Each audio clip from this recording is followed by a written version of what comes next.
Violence is always a bad choice. It just is.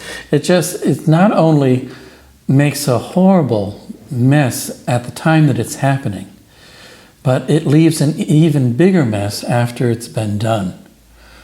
There's the people who are the victims of the violence, there are the people who've done the violence, and it's just a huge mess, and it has reverberations for a long time. So a lot of compassionate work in the world is undoing the damage that has been done by violence. Maybe we spend most of our lives, Quakers and people from the peace churches, undoing the damage that has been done by violence.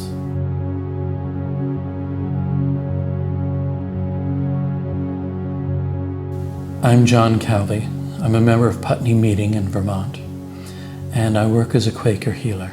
I think one of the important things in our time right now is that there are many hurt people. There are many positions of power that think that cruelty and domination is a simple, direct way to operate. And as a result, there are many, many wounded people. We really live in a time where we need more and more in the way of people doing compassionate work. And Friends have a great history of doing compassionate work. Not only the handful of friends who are involved in ending slavery, but also organizing for women's suffrage. And one friend of mine, as a Quaker, his first job was to go into Bergen-Belsen concentration camp and sort the living from the dead. That's a good day's work for a Quaker, you know. That's good compassionate work. So I teach massage and I teach energy work so that there are more and more people doing compassionate work. And there are many, many Quakers involved in doing compassionate work around the world.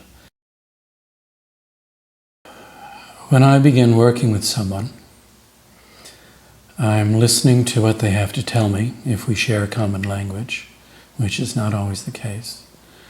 But I'm also listening for the guidance, the spiritual guidance that comes to me. And often I receive messages about where the pain is in their bodies and how it's been laid there. And I'm receiving messages about the history of that pain and whether or not it's my work to release it. And for some people, I'm not very much help. And for some people, I'm a little bit of a help. And for some people, thank goodness, there are times I'm a very big help. And so the pain of rape or the pain of imprisonment can be mostly released so that that is not the loudest voice in that person's body. And there is this moment of grace when it is removed.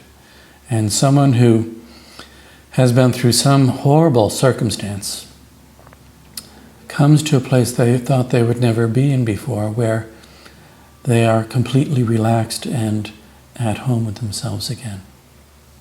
I think of my work as a Quaker healer as someone who comes to clean and wash the damage following violence. And this is an aspect of nonviolence, that we're doing compassionate work following the violence.